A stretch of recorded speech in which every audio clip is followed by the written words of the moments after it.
Hello student, हम लोगों ने कल एक्सरसाइज 1.4 का क्वेश्चन नंबर 9 तक देखा था. ठीक है, I hope you have completed till question number 9. ठीक है, अगर उसमें कोई डाउट है तो you can inbox me. Now 10 तक मैंने दिया था, सॉरी 10 तक मैंने आपको दिया था. ठीक है, और आफ्टर दैट मैंने बोला था 11-12 हम लोग नेक्स्ट डे डिस्कस करेंगे. So now today we will discuss question number 11 and question number 12. Now just once again recall that what are the operations we have studied till now. So operations on set, operation on sets. So till now we have studied 3 operations. One is union, second is intersection, and third is difference. Okay, so I don't think there is any confusion regarding all these operations. Okay, so अब हम लोग थोड़ा सा ना इन operations को फिर से एक बार रिकॉल कर दे रहे हैं. ठीक है, क्या है ना, पहला जो ऑपरेशन है हमारा ए यूनियन बी, इसको अगर कोई आपसे बोल रहा है कि सेट बिल्डर फॉर्म में लिखिए तो आप कैसे लिखेंगे. सो यहाँ पे देखिए, अब जो है ना आपका स्टेटमेंट जो है वो इम्पॉर्टेंट होगा. स्टेटमेंट जो है वो आपके लिए इम्पॉर्टेंट होगा. कैसे, अगर आपसे बोल रहा है वो right A union B, so A union B will contain all those X which belongs to A और X belongs to B. ये लाइन जो है वो इम्पॉर्टेंट है. X belongs to A, और इसमें भी जो कंजक्शन हम लोग यूज़ कर रहे हैं वो इम्पॉर्टेंट है.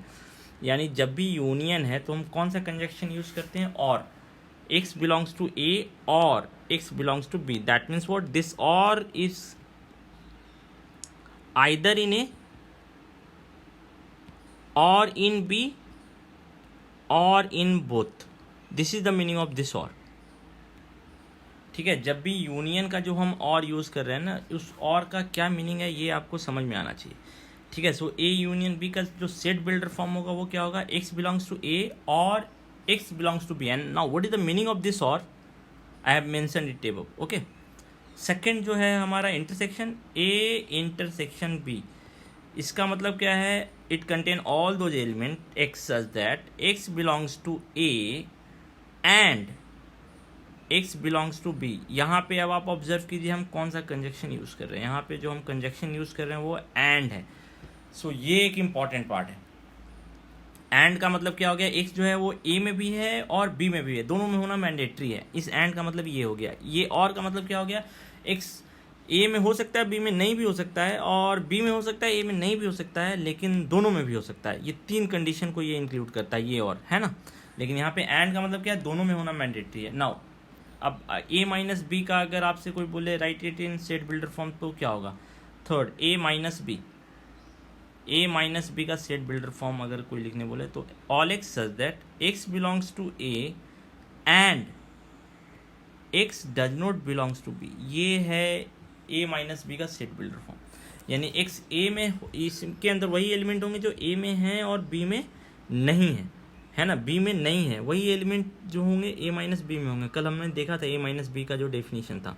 तो अगर ए माइनस बी का सेट बिल्डर फॉर्म अगर आपको लिखने बोले तो ए माइनस बी का सेट बिल्डर फॉर्म ये होगा.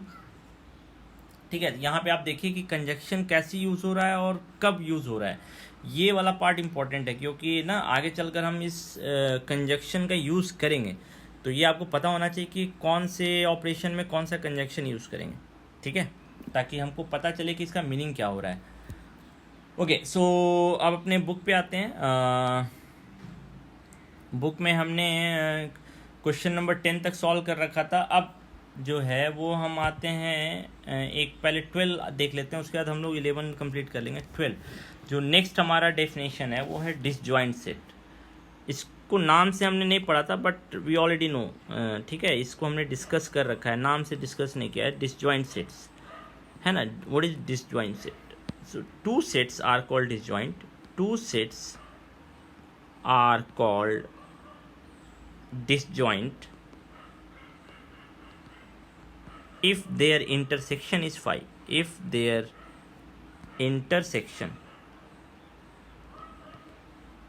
is empty set. अगर 2 सेट का इंटरसेक्शन एम्प्टी सेट है, इसका मतलब वो दोनों सेट क्या है, डिसजॉइंट सेट है. जैसे ए इंटरसेक्शन बी अगर आपका फाई आ रहा है, we will say that A and B are disjoint set, A and B are disjoint set. ये डिसजॉइंट सेट का डेफिनेशन है। ठीक है, एग्जांपल देख लेते हैं, डिसजॉइंट सेट का एक एग्जांपल देख लेते हैं। डिसजॉइंट सेट का एग्जांपल क्या देख लेते हैं। अगर लिखा हुआ है ए मान लीजिए है आपका 1 2 और बी है मान लीजिए 3 4, तो ए इंटरसेक्शन बी क्या होगा, ए दोनों में कॉमन कुछ भी नहीं है ना, फाई आएगा। सो हम बोल सकते हैं इस केस में that our A and B are disjoint set. दो सेट का इंटरसेक्शन अगर कुछ भी नहीं आ रहा है, एम्प्टी सेट आ रहा है, तो हम बोलेंगे वो दोनों सेट हमारे क्या हैं, डिसजॉइंट सेट्स हैं। ठीक है, सो डिसजॉइंट सेट का कॉन्सेप्ट भी बहुत टफ नहीं है, ईजी है। ठीक है, अभी तक आप देखिए, अभी सेट में हम लोगों ने सिर्फ अपने कॉन्सेप्ट को बिल्डअप किया है, अभी हमने सेट के कॉन्सेप्चुअल क्वेश्चन को सॉल्व नहीं किया है। ठीक है, ये चीज़ ध्यान रखिएगा, आप पहले कॉन्सेप्ट को समझिए। हर एक कॉन्सेप्ट को अगर आप समझेंगे तभी आप आगे के जो टिपिकल प्रॉब्लम है वो सॉल्व कर पाएंगे, otherwise it will be very difficult. Okay, so ये ध्यान रखिए कि अभी हम लोगों ने सेट में कुछ भी टिपिकल पार्ट नहीं पढ़ा है, हम लोगों ने जितना भी पढ़ा है एग्जाम्पल से पढ़ा है और सारे कॉन्सेप्ट पढ़े हैं, तो आपको कॉन्सेप्ट में कोई कन्फ्यूज़न नहीं होना चाहिए। ठीक है, अब देखिए हम लोगों ने अभी तक इनफ कॉन्सेप्ट पढ़ लिया है। अब हम क्या है ना कि बहुत सारे चीज़ों को अब थोड़े से और भी डिफरेंट वे में लिख सकते हैं। जैसे रेशनल नंबर को ही अगर आप लें, रेशनल नंबर को अगर आप लीजिएगा तो रेशनल नंबर जैसे इसका एक नोटेशन हमने ऑलरेडी देखा था कि रेशनल नंबर को हम रोस्टर फॉर्म या टैबुलर फॉर्म में नहीं लिख सकते हैं, है ना। रोस्टर फॉर्म को हम सेट बिल्डर फॉर्म में लिख सकते हैं। कैसे, all X such that X belongs to R and x belongs to R such that x equal to of the form p by q and p and q belongs to z and q is not equal to 0, है ना। ये था rational number का set builder form. अब rational number के लिए हमारे पास कोई नोटेशन नहीं था, ई रेशनल नंबर के लिए, सॉरी रेशनल नंबर के लिए नहीं, रेशनल नंबर के लिए तो नोटेशन है ही हमारे पास, ई रेशनल नंबर के लिए अगर आप ऑब्जर्व कीजिए, ई रेशनल नंबर के लिए हमारे पास कोई नोटेशन नहीं था, बट हम इसको सेट बिल्डर फॉर्म में लिख सकते थे। सेट बिल्डर फॉर्म में कैसे लिख रहे थे, all Y such that Y belongs to R and Y does not belongs to Q, Y does not belongs to Q, तो ये ई रेशनल नंबर का नोटेशन है। अब हमने बहुत सारे कॉन्सेप्ट पढ़ लिए हैं, तो उसके बेसिस पे जो है वो हम इरेशनल नंबर को एक और नोटेशन में लिख सकते हैं, वो है डिफरेंस के फॉर्म में आर माइनस क्यू। देखिए आर माइनस क्यू जो है वो इसी कॉन्सेप्ट को फॉलो कर रहा है। आर माइनस क्यू का अगर आप डेफिनेशन फॉलो कीजिए, all X such that X belongs to R and X does not belongs to Q, है ना, इसका मतलब यही है ना। सो ऐसे सारे नंबर्स, ऐसे एक्स क्या कहलाएंगे, ई रेशनल नंबर ना। तो देखिए ये एक्चुअली जो है ई रेशनल नंबर का एक और नोटेशन आ गया। अब देखिए ई रेशनल नंबर हम लोग कहीं लिखते नहीं थे नोटेशनल फॉर्म में, बट हम ई रेशनल नंबर को दो नोटेशन के कॉम्बिनेशन से लिख सकते हैं। यानी अगर आप कहीं भी ऐसे लिख रहे हैं आर माइनस क्यू, इसका मतलब क्या है, ये ई रेशनल नंबर है। So we got one another notation for irrational number by using the two notations, real number and rational number, है ना। तो इसको ध्यान रखिएगा, ये एक इंपॉर्टेंट कॉन्सेप्ट होगी। अब आप देखिए कि रियल नंबर के लिए हम एक यूनियन का कॉन्सेप्ट यूज कर सकते हैं, रेशनल नंबर यूनियन ई रेशनल नंबर, हम ऐसे लिख सकते हैं। मेरे ख्याल से इसमें कुछ भी कंफ्यूजन नहीं होना चाहिए। ठीक है, ठीक है। अब आप देखिए कि अब देखिए इससे बहुत सारे क्वेश्चन राइज हो रहे हैं। Then what is the union of, मान लीजिए W जो है, हम होल नंबर का तो कोई नोटेशन नहीं होता है, तो मान लीजिए हम W खुद से बोल रहे हैं कि होल नंबर का नोटेशन है, तो हमने यहाँ मेंशन कर दिया कि W जो नोटेशन हमें होल नंबर के लिए यूज़ कर रहे हैं। देन अगर आपसे कुछ पूछ रहा है what is intersection of whole number and natural number, then you have to identify what is the notation, what is the intersection of whole number and natural number. अब आप मुझे आइडेंटिफाई करके बताइए, ये 0 आएगा, है ना। सॉरी, इंटरसेक्शन जो है वो 0 नहीं है, क्या है, दोनों का इंटरसेक्शन जो है वो नेचुरल नंबर ही खुद है। कल हमने पढ़ा था कि अगर ए बी का सबसेट है, देन ए इंटरसेक्शन बी जो होगा वो छोटा वाला सेट होगा ए, है ना। सो W इंटरसेक्शन एन, तो इसमें छोटा कौन है, एन, तो दोनों का इंटरसेक्शन क्या होगा, जो छोटा वाला होगा। ठीक है, सो ये सारी चीज़ें आप ध्यान रखिए। अब आपके पास बहुत सारे नंबर हैं, अब जो है यूनियन, इंटरसेक्शन और डिफरेंस का जो कॉम्बिनेशन है वो हम इन्फिनिट सेट में भी यूज़ कर सकते हैं। ठीक है। तो वहाँ पे आपको समझना पड़ेगा कि क्या कॉमन है क्या नहीं है, ठीक है। ये अगर आप ध्यान नहीं देंगे तो फिर गड़बड़ी होने के चांसेस अधिक रहेंगे, ठीक है। इस चीज़ को ध्यान रखिएगा। जैसे मैं और भी आपको एग्जांपल दे रहा हूँ। अगर आपसे पूछ रहा है what is intersection of integer and natural number, so obviously you can answer it will be natural number, because natural number is subset of integer. Okay, so ये चीज़ भी आप कंप्लीट कर सकते हैं। सो मेरे ख्याल से अब इसमें कोई कन्फ्यूज़न नहीं होना चाहिए। इनफाइनाइट सेट में भी आप इन सारे नोटेशंस का यूज़ कर सकते हैं, ठीक है। और भी बहुत जगह यूज़ है, हम लोग आगे चल कर और क्वेश्चंस देखेंगे, पहले कॉन्सेप्ट और भी पढ़ लेते हैं, ठीक है। सो अब आप देखिए, आपका जो ये एक्सरसाइज है ये कंप्लीट हो जाएगा। एक्सरसाइज, ये जो एक्सरसाइज है 10 नंबर भी हमने डिस्कस कर लिया। 10 नंबर तो कल ही डिस्कस कर लिया था हमने। 11 और 12 नंबर भी आप बना सकते हैं। इसमें आप देख सकते हैं कौन सा सेट डिसजॉइंट है, कौन सा सेट डिसजॉइंट नहीं है, और इसके लिए आप जस्टिफिकेशन भी दे सकते हैं, ठीक है। सो ये पार्ट आप ध्यान रखिएगा। अब नेक्स्ट आते हैं हम लोग कॉम्प्लीमेंट ऑफ सेट। ये वाला पार्ट जो है कॉम्प्लीमेंट ऑफ सेट, ये आपके सिलेबस से हटा दिया गया है। मैंने ऑलरेडी आपको डिलीटेड सिलेबस का पीडीएफ फाइल भेजा था, मैं आपको एक बार फिर से दिखा दे रहा हूँ, ठीक है। ये पोर्शन ऑलरेडी आपके सिलेबस से डिलीट कर दिया गया था। Okay, let us go through it once again. ये देखिए कहाँ पे डिलीटेड पोर्शन है आपका।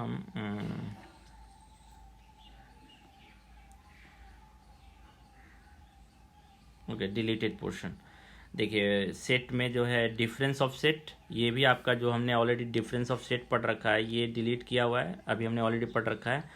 कॉम्प्लीमेंट ऑफ सेट ये भी डिलीट किया हुआ है। प्रॉपर्टीज ऑफ कॉम्प्लीमेंट ये भी डिलीट किया हुआ है। But I told you in the beginning that we will go through all this, क्योंकि बहुत इम्पॉर्टेंट कॉन्सेप्ट है ये आगे के लिए भी हमारे, ठीक है। सो हम लोग इसको पढ़ेंगे फॉर द टाइम बिंग, है ना। सो हम लोग आज जो पढ़ रहे हैं वो है हमारा डिफरेंस कॉम्प्लीमेंट ऑफ सेट, ठीक है। कॉम्प्लीमेंट ऑफ सेट ये हम लोग पढ़ेंगे अभी, ठीक है। सो नेक्स्ट जो हमारा कॉन्सेप्ट है वो है कॉम्प्लीमेंट ऑफ सेट्स, सेट्स का कॉम्प्लीमेंट, ठीक है। सो सेट का कॉम्प्लीमेंट, ये वाला नोटेशन हम लोग अभी पढ़ेंगे, कॉम्प्लीमेंट ऑफ अ सेट, ठीक है। सो ये बहुत टिपिकल ये भी नहीं है, इजी है, आप इजीली समझ सकते हैं। कॉम्प्लीमेंट ऑफ अ सेट, इस पे भले क्वेश्चन हम लोग ना सॉल्व करें, बट इस कॉन्सेप्ट को तो हमको रखना है अपने पास, है ना। कॉम्प्लीमेंट ऑफ अ सेट, एक सेट का कॉम्प्लीमेंट क्या होता है, ठीक है। कॉम्प्लीमेंट ऑफ अ सेट, तो मान लीजिए ए आपका है 1 2 3, ठीक है। अब एक चीज़ और ध्यान रखिए, अगर आपको कॉम्प्लीमेंट किसी भी सेट का पता करना है तो आपको यूनिवर्सल सेट पता होना चाहिए। तो मान लीजिए यहाँ पे हमारा यूनिवर्सल सेट है 1 2 3 4 5 6 7, ये हमारा यूनिवर्सल सेट है, यानी कि जो ए का एलिमेंट है वो यूनिवर्सल सेट से आया हुआ है। तो कॉम्प्लीमेंट का नोटेशन क्या है, complement of A, complement of A ये क्या है, कॉम्प्लीमेंट ऑफ ए क्या है, इसको हम डिनोट करते हैं, इसका बहुत सारा नोटेशन है, ए डैश और ए बार और ए सुपरस्क्रिप्ट स्मॉल सी, ये सारे नोटेशंस कॉम्प्लीमेंट ऑफ सेट के हैं। बुक टू बुक वेरी करता है, हम लोगों ने ये तीनों नोटेशन देख लिया है। सो आपको कोई कन्फ्यूज़न नहीं होना चाहिए। सो कॉम्प्लीमेंट ऑफ सेट है क्या। सो अगर आपसे पूछ रहा है ए दिया हुआ है, यूनिवर्सल सेट दिया हुआ है, तो what will be the A complement. तो ए कॉम्प्लीमेंट क्या होगा, वो सारे एलिमेंट ए कॉम्प्लीमेंट के अंदर आएंगे जो ए के अंदर नहीं है। तो ए के अंदर है 1 2 3, तो ए के अंदर 1 2 3 है, तो ए कॉम्प्लीमेंट के अंदर 1 2 3 नहीं आएगा। जो बचेगा यूनिवर्सल सेट से निकालने के बाद वो आएगा, यानी क्या बचेगा, ए कॉम्प्लीमेंट के अंदर क्या आएगा, 4 5 6 7, this is your A complement. So now if someone asks you what is the set builder form for A complement, so obviously you can write A complement का set builder form क्या होगा, it contain all x such that x belongs to universal set but x does not belongs to, यहाँ पे जो conjunction अगर आप ध्यान दीजिए तो क्या कंजक्शन यूज करेंगे, चलिए हम लोग कंजक्शन भी यूज कर लेते हैं। And x does not belongs to A, वो सारे एलिमेंट जो ए के अंदर नहीं आ रहे हैं बट यूनिवर्सल सेट के अंदर आ रहे हैं। तो अब ये डेफिनेशन को आप रिकॉल कीजिए, जो डेफिनेशन था वो डिफरेंस का था, यूनिवर्सल सेट माइनस ए, है ना, यूनिवर्सल सेट माइनस ए, ये ही आपका ए कॉम्प्लीमेंट। देखिए सो हमने देखे ए कॉम्प्लीमेंट को जो है वो डिफरेंस के टर्म में भी लिख दिया, है ना। अब आप देखिए ए कॉम्प्लीमेंट अगर आपको पता चल गया तो अब आप देखिए कि अगर रियल नंबर आपका यूनिवर्सल सेट है, रियल नंबर अगर आपका यूनिवर्सल सेट है और रेशनल नंबर आपका है, तो हम बोल सकते हैं रेशनल नंबर का कॉम्प्लीमेंट जो होगा वो आर माइनस क्यू के बराबर होगा, यानी ई रेशनल नंबर के बराबर होगा। हम इस कॉन्सेप्ट को डेवलप कर सकते हैं ना, है ना। ठीक है, सो ई रेशनल के लिए देखिए हमको एक और नोटेशन मिल गया, complement of universal set, complement of rational number, but आपको पहले मेंशन करना पड़ेगा जो हमारा यूनिवर्सल सेट है रियल नंबर है। ठीक है, अगर यूनिवर्सल सेट आप रियल नंबर नहीं मेंशन करेंगे तो ये थोड़ा सा गड़बड़ हो जाएगा। ठीक है, इस चीज़ को ध्यान रखिएगा। सो अब आप देखिए जो कॉम्प्लीमेंट वाला पार्ट है ये इजी था ना। सो आप कुछ क्वेश्चंस कॉम्प्लीमेंट का सॉल्व कर लीजिएगा। ठीक है, मेरे ख्याल से बहुत टिपिकल पार्ट नहीं है। जैसे जो पहला वाला क्वेश्चन है उसका आप देखिए ए कॉम्प्लीमेंट बी कॉम्प्लीमेंट निकाल सकते हैं, यूनिवर्सल सेट आपको ऑलरेडी दिया हुआ है, ये दोनों तो कम से कम निकाल ही सकते हैं हम लोग। चलिए इसके साथ आप कुछ प्रॉपर्टी भी पढ़ लेते हैं कॉम्प्लीमेंट का। ठीक है, क्योंकि आगे चलकर यूज़ होगा। हम लोग बहुत डीप में नहीं जाएंगे, मैं ऑलरेडी आपको बोल रखा हूँ कि हम लोग बहुत डीप में नहीं जाएंगे, बट कॉम्प्लीमेंट का नोटेशन और कॉन्सेप्ट तो हमको जानना होगा, क्योंकि आगे चलकर हम लोग को यूज़ होगा, प्रोबेबिलिटी में भी यूज़ होगा और वर्ड प्रॉब्लम में भी यूज़ होगा। So it is better that we will have the concept of complement of set. ठीक है, सो कॉम्प्लीमेंट का जो कॉन्सेप्ट है अब इस हमने पढ़ लिया। अब इसकी प्रॉपर्टीज़ पे आते हैं। प्रॉपर्टीज़ जैसे हमने यूनियन इंटरसेक्शन का पढ़ा था ना, वैसे ही इसकी प्रॉपर्टी है, अपनी बहुत सारी प्रॉपर्टी है इसकी। So properties of complement of set, properties of complement of sets. ठीक है, सो इसकी प्रॉपर्टी क्या है, वो पहली property A complement of complement, ये क्या होगा, ए हो जाएगा वापस। दूसरा ए यूनियन बी कॉम्प्लीमेंट। ठीक है, इसको हम लोग डी मॉर्गन्स लॉ बोलते हैं। ये अगर दो सेट के यूनियन का कॉम्प्लीमेंट ले रहे हैं तो ये एक्चुअली कन्वर्ट हो जाएगा दो सेट के इंटरसेक्शन के कॉम्प्लीमेंट में, A complement intersection B complement. इसी तरह दूसरा है ए इंटरसेक्शन बी कॉम्प्लीमेंट, जो है ये किस में कन्वर्ट हो जाएगा, यूनियन, दो सेट के कॉम्प्लीमेंट के यूनियन में, है ना, A complement union B complement. और चौथा क्या है, एम्प्टी सेट का कॉम्प्लीमेंट क्या होगा, एम्प्टी सेट का कॉम्प्लीमेंट क्या होगा, यानी कि होल का होल यूनिवर्सल सेट होगा, होल का होल यूनिवर्सल सेट होगा। और पांचवा यूनिवर्सल सेट का कॉम्प्लीमेंट क्या होगा, यूनिवर्सल सेट का कॉम्प्लीमेंट हो जाएगा एम्प्टी सेट, है ना। क्यों होगा, क्योंकि कॉम्प्लीमेंट पूछ रहे हैं, यानी कि जो एम्प्टी सेट में नहीं है, तो एम्प्टी सेट में नहीं यानी कि पूरे के पूरे यूनिवर्सल सेट में होगा ना। तो एम्प्टी सेट का कॉम्प्लीमेंट क्या होगा, यूनिवर्सल सेट, और complement of universal set will be what, empty set. So ये इसको हम लोग बोलते हैं, इसका नाम आपको थोड़ा सा याद रखिएगा, इसको हम लोग बोलते हैं D Morgan's law, D Morgan's, capital D it will B name ना, डी मॉर्गन्स लॉ। ठीक है, ये डी मॉर्गन्स लॉ है। ठीक है, सो अब आप देखिए कि कॉम्प्लीमेंट ऑफ सेट में अब आप देखिए कि हमारा जो प्रॉपर्टी वाला पार्ट है वो भी कंप्लीट हो गया। प्रॉपर्टी वाला पार्ट क्या था, कॉम्प्लीमेंट ए, ओके, और भी है प्रॉपर्टीज में। चलिए पहले डी मॉर्गन्स लॉ देख लीजिए, A union B complement is A complement intersection B complement, A intersection B complement is what, A complement union B complement. And law of double complement, A complement of complement it will be A, and law of empty set and universal set, phi का complement universal set and universal का complement phi set. अब आप देखिए कि अब दो part है यहाँ पे, दो चीज़ और है जो हमने छोड़ दिया था, ए कॉम्प्लीमेंट यूनियन ए, इसका ए कुछ भी हो उस पर डिपेंड नहीं करेगा, इसको अगर आप यूनियन लेंगे ना तो ये आपका यूनिवर्सल सेट आएगा। ठीक है, और दूसरा क्या है, अगर आप दोनों का इंटरसेक्शन लेंगे ना तो देखिए जो ए में है वो ए कॉम्प्लीमेंट में नहीं है, और जो ए कॉम्प्लीमेंट में ओ में ए नहीं है, तो हम बोल सकते हैं ए कॉम्प्लीमेंट और ए हमेशा डिसजॉइंट होता है, यानी कि दोनों का इंटरसेक्शन आपका हमेशा क्या आएगा, फाई। ये भी आप ध्यान रखिए। ठीक है, सो अब आप देखिए इसके बेसिस पे एक्सरसाइज 1.5 का ये सारा क्वेश्चन आप सॉल्व कर सकते हैं। पहले आप ए यूनियन सी ले लीजिए, उसके बाद उसका कॉम्प्लीमेंट निकालिए, फिर ए यूनियन बी लीजिए, उसका कॉम्प्लीमेंट निकालिए, ए कॉम्प्लीमेंट ऑफ कॉम्प्लीमेंट आप इजीली निकाल सकते हैं। तो पहला क्वेश्चन, दूसरा क्वेश्चन, तीसरा क्वेश्चन, ये सारे आप निकाल सकते हैं, बहुत टफ नहीं है ना। फोर्थ क्वेश्चन 5 अभी हम लोग डिस्कस नहीं करेंगे, सिक्स्थ भी अब डिस्कस नहीं करेंगे। तो मेरे ख्याल से क्वेश्चन नंबर 1 to 4 है आपके लिए बहुत ईजी है, आप इजीली सॉल्व कर सकते हैं। ठीक है, मैंने ऑलरेडी बोला ये सिलेबस में नहीं है, but it is important to study this complement of set. ठीक है, इसलिए हम लोग सिर्फ बेसिक क्वेश्चन से इसमें सॉल्व करेंगे, बहुत टिपिकल पार्ट पे नहीं जाएंगे। तो 1 2 3 4 मेरे ख्याल से आप सॉल्व कर सकते हैं। ठीक है।